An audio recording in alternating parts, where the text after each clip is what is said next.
teman-teman, Assalamualaikum warahmatullahi wabarakatuh. Bertemu lagi dengan Ibu Nadifa Nur Fajrin.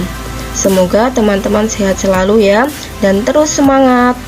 Nah, pada video sebelumnya kita telah membahas struktur jaringan tumbuhan. Sekarang kita belajar mengenai jaringan-jaringan pada hewan. Tahukah teman-teman jaringan apa saja yang terdapat pada tubuh hewan? Ternyata tubuh hewan disusun oleh jaringan ikat, jaringan epitel, jaringan otot, dan jaringan saraf. Yuk kita simak pembahasannya. Sebelum masuk ke materi pembahasan, pada pembelajaran kali ini memiliki tujuan, diantaranya menjelaskan struktur jaringan pada hewan, menjelaskan letak dan fungsi jaringan pada hewan, menganalisis keterkaitan antara struktur sel pada jaringan hewan dengan fungsi organ pada hewan, dan menyajikan data dari hasil pengamatan struktur jaringan dan organ pada hewan. Nah, yuk kita simak pembahasannya. Jadi, jaringan hewan itu tersusun atas berbagai sel yang nantinya akan bersatu membentuk sebuah jaringan untuk melakukan sebuah fungsi. Dan ilmu yang mempelajari tentang jaringan ini disebut dengan histologi. Perubahan sel menjadi jaringan ini terjadi melalui proses spesialisasi. Jaringan hewan ini disusun oleh jaringan epitelium, jaringan ikat, jaringan otot, dan jaringan saraf. Yuk kita bahas satu persatu. Pertama, jaringan epitelium merupakan jaringan pembatas dan pelapis yang menyelubungi atau melapisi permukaan organ, rongga, dan saluran, baik di luar maupun di dalam tubuh. Yang membatasi rongga itu disebut dengan mesotelium. Sel-selnya tersusun rapat sehingga hampir tidak ada ruang antar sel. Jaringan epitelium tidak mengandung pembuluh darah, tetapi mengandung ujung saraf dan mendapat makanan dari kapiler darah yang terdapat pada jaringan ikat. Jaringan epitelium memiliki kemampuan regenerasi yang cukup tinggi. Jaringan epitelium memiliki beberapa fungsi, diantaranya sebagai transportasi, yaitu untuk mengangkut zat-zat antar jaringan atau antar rongga, absorpsi untuk menyerap sari-sari makanan, proteksi untuk melindungi jaringan di bawahnya, sekresi untuk menghasilkan zat atau enzim dari epitelium dan kelenjar, ekskresi untuk membuang sisa-sisa metabolisme air, karbon dioksida, dan mineral, dan yang terakhir sebagai eksteroreseptor, yaitu untuk menerima rangsangan dari lingkungan. Berdasarkan letaknya, jaringan epitel terbagi menjadi epidermis yang berbatasan dengan lingkungan luar, mesotelium yang membatasi rongga, dan endotelium yang membatasi organ dalam. Nah, berdasarkan struktur dan fungsinya, jaringan epitel terbagi menjadi epitel kelenjar yang disusun oleh sel-sel khusus yang mampu menghasilkan getah cair. Terdapat pada kelenjar yang berfungsi dalam pembuatan, penyimpanan, dan sekresi zat-zat kimia. Lalu ada kelenjar penutup yang berfungsi untuk melapisi permukaan tubuh dan jaringan lainnya. Terdapat di permukaan tubuh, permukaan organ, lapisan dinding sebelah dalam saluran pencernaan, dan pembuluh darah. Nah, kapital kelenjar terbagi menjadi dua jenis, yaitu kelenjar eksokrin dan kelenjar endokrin. Kelenjar eksokrin yang menyalurkan getah cair atau sekretnya ke suatu permukaan tubuh, atau disebut dengan sekresi eksternal. Hasil sekresi ini disalurkan ke permukaan tubuh melalui saluran yang bentuknya bermacam-macam, seperti lurus, bergelung, atau bercabang. Sekret yang dikeluarkan berupa cairan jernih yang mengandung enzim. Contohnya pada pankreas, kelenjar ludah, kelenjar lambung, kelenjar susu, dan kelenjar keringat. Sedangkan kelenjar endokrin merupakan kelenjar yang menyalurkan sekretnya langsung ke dalam pembuluh darah atau pembuluh limfa, atau disebut dengan sekresi internal. Kelenjar endokrin ini tidak memiliki saluran, maka disebut juga dengan kelenjar buntu. Sekret yang dikeluarkan ini berupa hormon, contohnya pada kelenjar tiroid, kelenjar hipofisis, kelenjar paratiroid, dan kelenjar timus. Nah, berikut bentuk-bentuk dari kelenjar eksokrin. Ada kelenjar tubular sederhana, contohnya pada kelenjar Lieberkühn pada usus vertebrata, kelenjar tubular bergelung sederhana, misalnya pada kelenjar keringat pada kulit, kelenjar tubular bercabang sederhana, seperti kelenjar fundus pada dinding lambung, kelenjar alveolar sederhana, contohnya kelenjar mukus dan racun pada kulit katak, kelenjar alveolar bercabang sederhana, seperti kelenjar pada kulit, kelenjar tubular majemuk, misalnya kelenjar Brunner pada usus halus dan kelenjar susu, kelenjar alveolar majemuk, misalnya pada kelenjar susu dan kelenjar tubular alveolar majemuk, misalnya pada kelenjar susu submaksilar pada bagian bawah rahang atas. Nah, berikut perbedaan struktur pada kelenjar eksokrin dan kelenjar endokrin pada penampang organ tubuh hewan. Pada kelenjar eksokrin, sekretnya berupa enzim, dan kelenjar endokrin sekretnya berupa hormon. Nah, bisa dipahami ya. Nah, selanjutnya, berdasarkan bentuknya, jaringan epitel ada yang berbentuk pipih, berbentuk kubus, dan berbentuk silindris.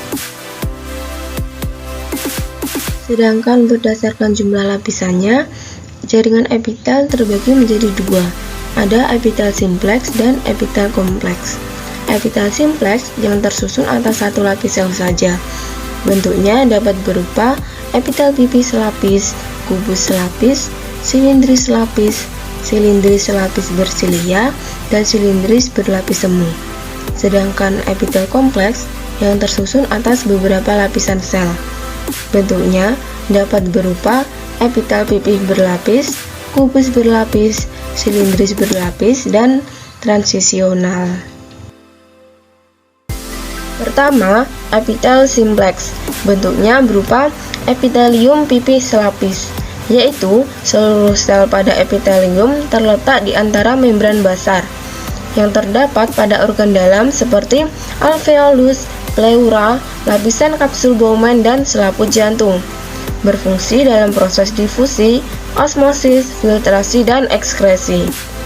Epitelium kubus selapis terdapat pada tubulus contortus proximal dan tubulus contortus distal pada nefron ginjal, permukaan luar ovarium, kelenjar ludah, kelenjar tiroid, pankreas, serta lensa mata.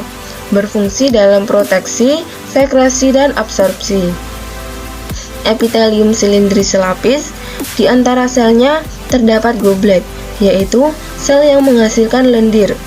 Terdapat pada epitel lambung, usus halus, dan bagian saluran pencernaan lainnya. Berfungsi dalam proteksi, sekresi, difusi, dan absorpsi.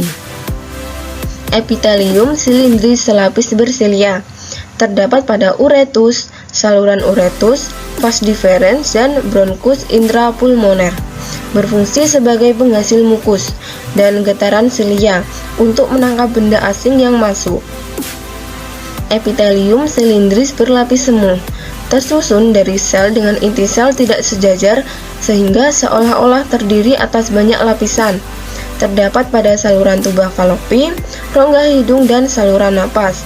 Berfungsi dalam proteksi, sekresi, dan gerakan gas. Kedua, epitel kompleks. Bentuknya berupa epitel pipih berlapis yang disusun lebih dari satu sel yang tersusun rapat. Terdapat pada jaringan kulit vagina, rongga mulut, esofagus, anus, dan kornea mata. Berfungsi dalam proteksi. Epitelium kubus berlapis terdapat pada kelenjar keringat dan kelenjar minyak. Berfungsi untuk proteksi, sekresi, ekskresi, dan absorpsi. Epitelium silindris berlapis tersusun atas sel-sel dengan lapisan basal yang relatif pendek dan berbentuk polihedral tidak teratur. Terdapat pada uretra, laring, faring, dan kelenjar ludah. Berfungsi untuk proteksi dan sekresi. Lalu, epitelium transisional tersusun dari sel-sel yang bentuknya dapat berubah-ubah sesuai dengan aktivitasnya. Bagian basal terdiri atas sel kubus hingga silindris. Bagian tengahnya berbentuk kubus polihedral dan bagian permukaan dalam berbentuk kubus hingga pipih yang terdapat pada organ yang mengalami peregangan, misalnya ureter, urinaria, pelvis renalis, dan uretra. Kedua, jaringan ikat yang berkembang dari mesenkim yang berasal dari mesoderm, yaitu lapisan pada tengah embrio yang sering disebut sebagai jaringan penyokong atau jaringan penyambung, yang fungsinya untuk melekatkan suatu jaringan ke jaringan lain, membungkus organ-organ, mengisi rongga di antara organ-organ, dan menghasilkan imunitas. Letak sel-selnya tidak berhimpitan rapat, tetapi tersebar, lalu memiliki komponen intraseluler yang disebut dengan matriks. Matriks disekresikan oleh sel-sel jaringan ikat.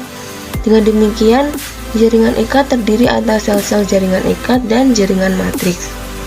Bahan dasar penyusun matriks adalah mukopolisakarida sulfat dan asam hyaluronat. Nah, ini komponen jaringan ikat. Jadi, jaringan ikat ini tersusun atas dua komponen utama, yaitu ada matriks dan sel-sel penyusun jaringan ikat. Matriks terdiri dari serabut kolagen, serabut elastis, dan serabut retikuler. Sedangkan sel-sel yang menyusun jaringan ikat antara lain sel lemak, fibroblast, makrofag, leukosit, dan sel mast. Semua komponen tersebut memiliki karakter dan fungsinya masing-masing. Yuk kita bahas satu persatu. Serabut kolagen yang berwarna putih dengan daya renggang tinggi dan elastisitas rendah, misalnya tendon. Serabut elastis yang berwarna kuning, daya elastisitasnya tinggi, misalnya pada bantalan lemak, pembuluh darah, dan ligamen. Serabut retikuler berbentuk jaring, elastisitasnya rendah, dan fungsinya untuk menghubungkan jaringan ikat dengan jaringan lainnya, misalnya sistem saraf.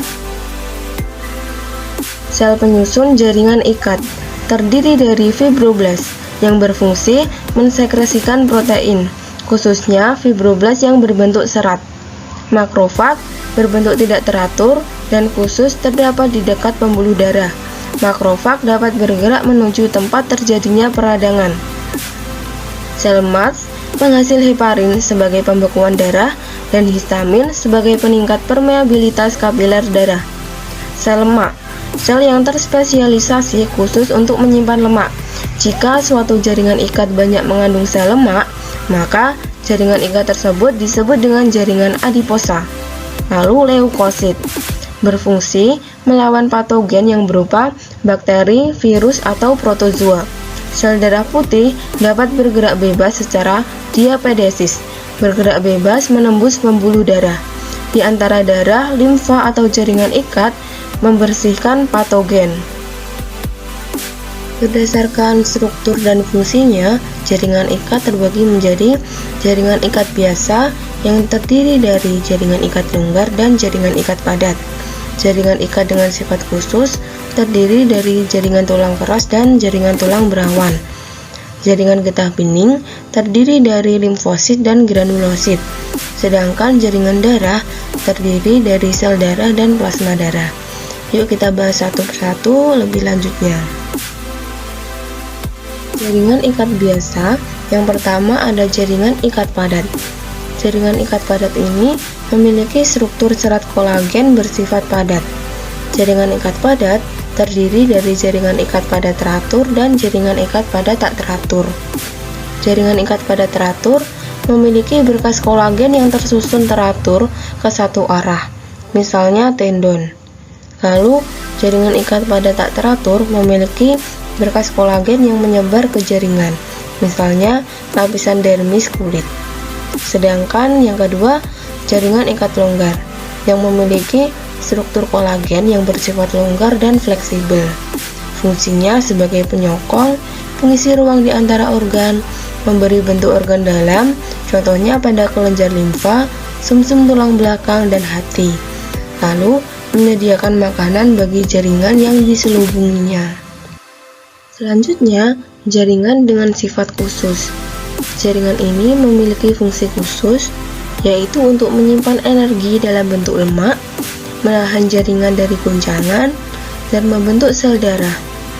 Jaringan sifat khusus yang pertama ada tulang rawan atau kartilago. Tulang rawan tersusun dari jaringan ikat berserabut tebal, matriks yang elastis, dan tulang rawan atau kondrosit yang terletak di dalam rongga kecil atau lakuna. Tulang rawan ini bersifat kuat dan lentur. Tulang rawan terbagi menjadi beberapa jenis, di antaranya tulang rawan elastis yang mengandung serabut elastis dan kolagen. Terdapat pada daun telinga, epiglotis, dan bronkiolus. Tulang rawan hialin yang mengandung serabut kolagen yang halus berwarna kuning kebiruan, terdapat pada ujung tulang rusuk dan permukaan tulang persendian. Tulang rawan fibrosa yang mengandung serabut kolagen yang padat dan kasar yang terdapat pada simfis pubis atau pertemuan tulang kemaluan. Jaringan sifat khusus kedua ada tulang keras atau osteon yang merupakan jaringan ikat yang mengandung mineral yang disusun oleh sel tulang atau osteosit yang terletak di dalam lakuna. Osteosit satu dengan lainnya saling berhubungan melalui kanalikuli. Dan berdasarkan ada atau tidaknya rongga di dalamnya, tulang dibedakan menjadi tulang kompak dan tulang bunga karang atau spons. Tulang kompak terdapat sistem Havers dan mengandung pembuluh darah dan saraf sebagai penyuplai zat makanan untuk menghidupi tulang. Sedangkan tulang bunga karang atau spons tidak terdapat sistem Havers dan terdiri dari trabekula tulang yang bercabang, namun saling berhubungan satu dengan yang lainnya. Contoh kedua tulang ini terdapat pada tulang panjang. Kedua bonggol tulang terdiri dari tulang bunga karang dan bagian tengahnya merupakan tulang kompak. Tulang kompak terdiri dari beberapa bagian sebagai berikut. Saluran Havers atau saluran pusat yang berisi pembuluh darah dan saraf. Lakuna, ruang tempat osteosit terletak. Kanalikuli, struktur penghubung osteosit yang satu dengan osteosit lainnya. Lamela, lapisan konsentris matriks yang keras dan kuat. Dan matriks tersusun atas serabut kolagen, mineral, kalsium, dan fosfor. Selanjutnya, jaringan darah. Jaringan darah terdiri atas substansi padat atau sel darah dan cair atau plasma darah. Sel darah dibentuk di sumsum tulang, kecuali leukosit yang dibentuk dalam kelenjar limfa. Komponen penyusun darah ada sel darah merah atau eritrosit yang berperan membawa oksigen dan karbon dioksida, sel darah putih atau leukosit untuk melawan benda asing atau bakteri yang masuk ke dalam tubuh, keping darah atau trombosit berperan dalam pembekuan darah, dan plasma darah berperan sebagai pembawa sari-sari makanan dan hormon dalam darah. Selanjutnya, jaringan limfa. Jaringan limfa adalah cairan yang dikumpulkan dari berbagai jaringan dan kembali ke dalam aliran darah. Pada saat limfa melewati nodus limfa akan ditambahkan antibodi atau imunoglobulin. Nodus limfa terdapat di dalam tonsil, limfa, timus, dan sepanjang saluran pencernaan. Komponen seluler limfa dapat berupa limfosit dan granulosit. Limfa sendiri berfungsi untuk mengangkut cairan jaringan, protein, lemak, dan zat lain dari jaringan ke sistem. Nah, yang ketiga, jaringan otot, yang merupakan jaringan yang disusun oleh sel-sel otot. Jaringan ini dapat berkontraksi dan berperan dalam pergerakan organ tubuh. Nah, yuk kita pelajari lebih lanjut mengenai jaringan otot. Berikut struktur jaringan otot. Jaringan otot terdiri dari beberapa bagian, di antaranya ada tendon yang menghubungkan otot dengan tulang, epimysium, jaringan elastis yang mengelilingi lapisan terluar otot, fasciculus, berupa budelan serabut-serabut otot yang terdiri dari sarkolema sebagai membran otot yang di dalamnya terdapat sarkoplasma. Miofibril atau serat otot disusun oleh satuan-satuan yang lebih kecil, yaitu berupa miosin dan aktin. Miosin merupakan bagian miofibril yang berukuran tebal, sedangkan aktin yang berukuran lebih halus. Kedua bagian miofibril disebut dengan miofilamen. Nah, aktin dan miosin inilah yang menyebabkan sel otot bersifat kontraktil atau mampu berkontraksi. Berikut cara kerja otot.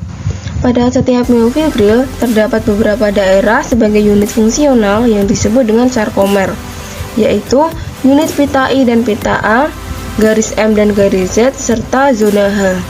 Pita I hanya mengandung aktin dan menghasilkan daerah terang pada otot, sedangkan pita A mengandung aktin dan miosin dan menghasilkan daerah gelap pada otot. Garis M merupakan bagian dari pita A yang mengandung filamen kasar di bagian tengahnya, dan garis Z merupakan garis penghubung antar sarkomer. Sedangkan zona H adalah daerah terang sempit di antara daerah gelap pada pita A dan hanya mengandung miosin. Nah, otot dapat menggerakkan rangka dengan cara kontraksi dan relaksasi. Kontraksi merupakan keadaan saat otot menegang dan memendek. Saat otot berkontraksi, miosin menarik aktin sehingga pita I memendek dan zona H hilang. Gabungan protein aktin dan miosin disebut dengan aktomiosin.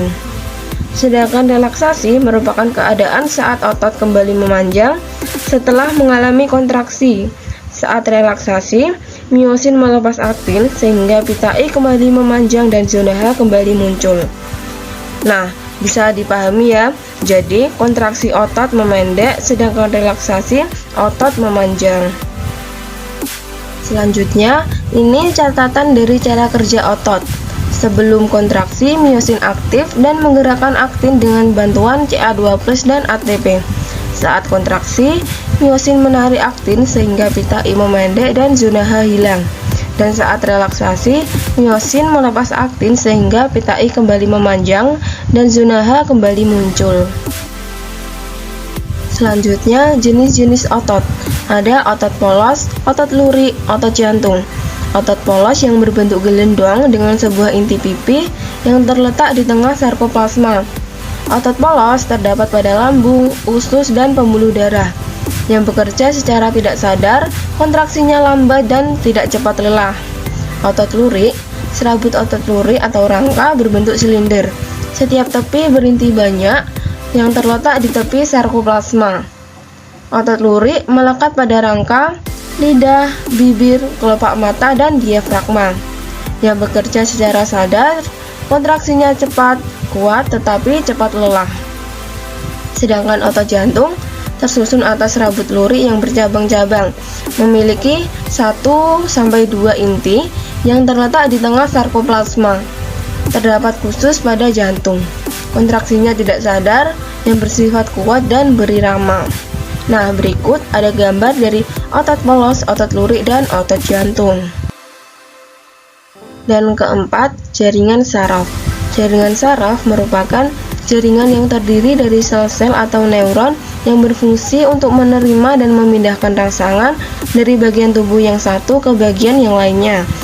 Sel pembentuk jaringan saraf memiliki ciri-ciri khusus, yaitu mempunyai sitoplasma yang menjulur panjang.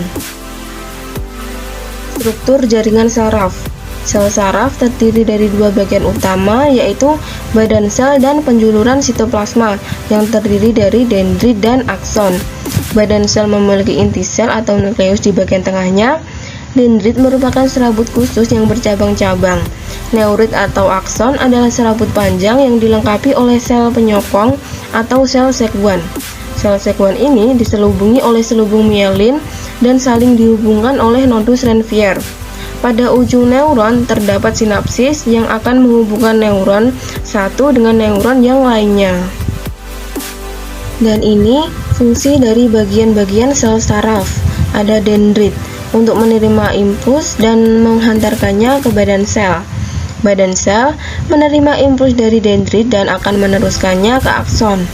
Nukleus mengatur aktivitas neuron. Akson menerima impuls dari badan sel dan menghantarkannya ke sel saraf melalui sinapsis. Nodus Ranvier untuk mempercepat penghantaran impuls, sel C1 menyediakan makanan untuk akson dan selubung mielin untuk melindungi akson dan memberi nutrisi untuk neuron. Jenis-jenis jaringan saraf dan fungsinya. Ada neuron sensorik, neuron motorik, dan neuron asosiasi. Neuron sensorik yang menghantarkan impuls dari reseptor ke sistem saraf pusat, dan organ reseptornya adalah alat indera. Neuron motorik yang menghantarkan impuls dari sistem saraf pusat ke efektor. Organ efektornya adalah otot dan kelenjar. Dan neuron asosiasi yang menghubungkan antara neuron sensorik dan neuron motorik, yang terdiri dari otak dan sumsum tulang belakang. Nah, ini bentuk-bentuk neuron. Ada neuron unipolar, yang badan selnya hanya bercabang satu. Contohnya pada hewan tingkat rendah. Neuron bipolar, badan selnya bercabang dua, yaitu dendrit dan akson. Contohnya pada retina, epitel olfaktori hidung, dan koklea. Neuron multipolar, badan selnya memiliki banyak dendrit dan hanya memiliki satu akson. Contohnya pada neuron motorik yang keluar dari sumsum tulang belakang. Nah, pada neuron juga terdapat neuroglia, yang sel-selnya berfungsi sebagai pendukung kerja sel saraf, sehingga sel saraf dapat menjalankan fungsinya dengan baik. Neuroglia terdapat pada sistem saraf pusat maupun sistem saraf tepi dengan jumlah yang mencapai setengah dari jumlah neuron. Nah, pada gambar itu merupakan bagian-bagian dari neuroglia. Neuroglia berfungsi untuk menyediakan nutrisi bagi sel saraf, membentuk selubung mielin pada sel saraf, mempertahankan keseimbangan tubuh, menyatukan jaringan pada susunan saraf pusat, dan berperan dalam transmisi sinyal sistem saraf. Oke teman-teman, selesai sudah materinya. Semoga bermanfaat dan bisa dipahami. Dan jangan lupa untuk terus mengulang-ulang materi pelajarannya agar bisa lebih memahaminya lagi. Dan tetap semangat. Terima kasih. Wassalamualaikum warahmatullahi wabarakatuh.